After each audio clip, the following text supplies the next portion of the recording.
દાતા હો ગોરવા માલવું પડે સમય આવી લાગ્યો ગોરવા ભગવતી આલે નમો દાતા હો ગોરવા માલવું પડે સમય આવી લાગ્યો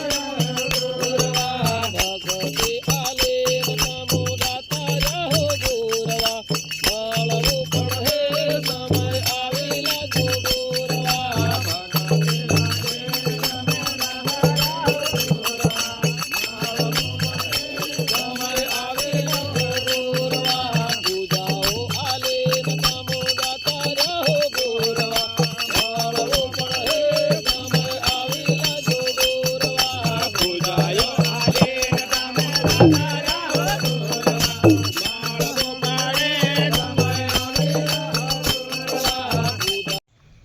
जय जोहार जय आदिवासी आज अमे आवनारी 9મી ઓગસ્ટ विश्व आदिवासी दिवस ની ઉજવણીના ભાગરૂપે એના માટે આયોજન કરી શકાય, કઈ રીતે રેલી કાઢવી, શું કરવું, કઈ રીતે એનો કાર્યક્રમ કરવો, એના માટે એક બેઠક મળી છે। એમાં ઉપસ્થિત સૌ અહીંયા આદિવાસી પરિવારના સૌ યુવાનો, ભાઈઓ, આગેવાનો સાથે બેઠક મળી। બેઠકની અંદર એવું ચર્ચાવામાં આવ્યું છે કે અમારે રેલી તે દિવસે ધામધૂમથી કાઢવી છે। દર વર્ષની જેમ આ વર્ષે પણ વિશેષ રીતે કંઈ ઉજવણી થાય અને સમગ્ર ધાનપુર તાલુકાના આદિવાસી ભાઈઓ બહેનો આવે, રંગે ચંગે ઉજવણી થાય એના માટે આયોજન કર્યું છે। એમાં સૌ આ આદિવાસી પરિવારના ભાઈઓ, યુવાનોએ એવું નક્કી કર્યું છે કે દર વર્ષની જેમ કોટંબી ચોકડી, તિલકા માંજી ચોકથી માંડીને છેક ગુરુ ગોવિંદ ચોક, પીપેરો બારિયા ચોકડી સુધીની રેલીનો આ રૂટ કર્યો છે। ત્યાંથી રેલી નીકળશે, થોડી ધાનપુર આવીને થોડું વિરામ થશે, વિરામ બાદ પીપેરો મુકામે બિરસા મુંડા ચોકમાં ત્યાં પણ એની ફૂલહાર કરીને આગળ ગુરુ ગોવિંદના ચોક સુધી ત્યાંની પૂર્ણાહુતિ કરવામાં આવશે।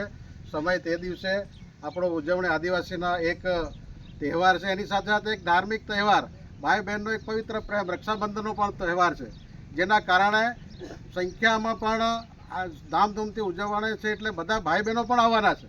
ત્યારે સમગ્ર ધાનપુર તાલુકો આવે અને આ કાર્યક્રમ એવી રીતે ઉજવે કે દર વર્ષ કરતાં પણ વિશેષ રીતે કે આદિવાસીઓ પોતાની સંસ્કૃતિ, પોતાની બોલી, ભાષા, બધું જ સંસ્કૃતિ ઉજાગર કરી શકે, એના માટે આહવાન કરી છે કે તાલુકાની અંદર કોઈ નાત, જાત, ભેદભાવ વગર, પાર્ટી પક્ષ વગર આદિવાસી સમાજના ભાઈઓ, બહેનો, વૃદ્ધ, બાળકો બધા જ ભાગ લે અને પોતાની આદિવાસીની સંસ્કૃતિ કે વર્ષોથી જે આ દેશનો મૂળ માલિક આદિવાસી છે એની સંસ્કૃતિ કેવી હતી, બોલી ભાષા કેવી હતી એ જાણી શકે અને આવનારા ભવિષ્ય અંદર બાળકો, આવનારી પેઢી છે એ આદિવાસીનું જ્ઞાન મેળવી શકે, આદિવાસી કેવો હતો, સમાજમાં શું કરવાનું છે।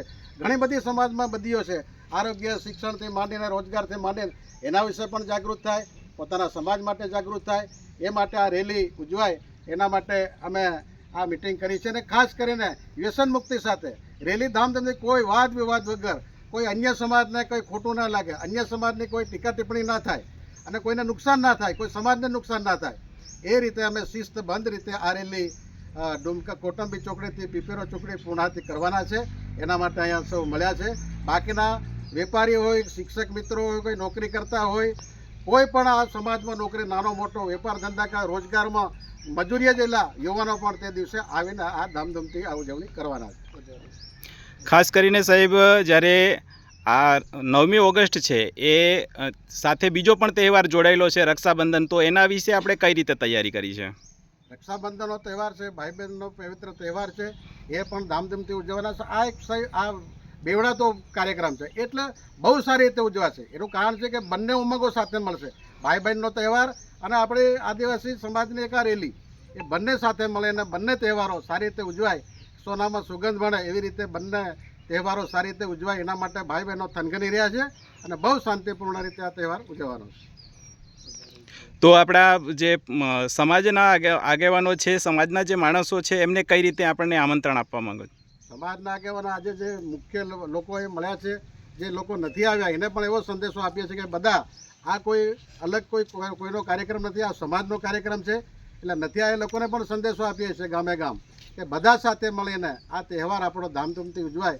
એ દરેક ગામે ગામ સરપંચો હોય, તાલુકા સભ્યો હોય, જિલ્લા સભ્યો હોય, સમાજના આગેવાનો હોય, નોકરિયાત હોય, વેપારી હોય, મજૂર હોય, બધા જ લોકો અહીંયા તે દિવસે આવવાના છે। જય જોહાર।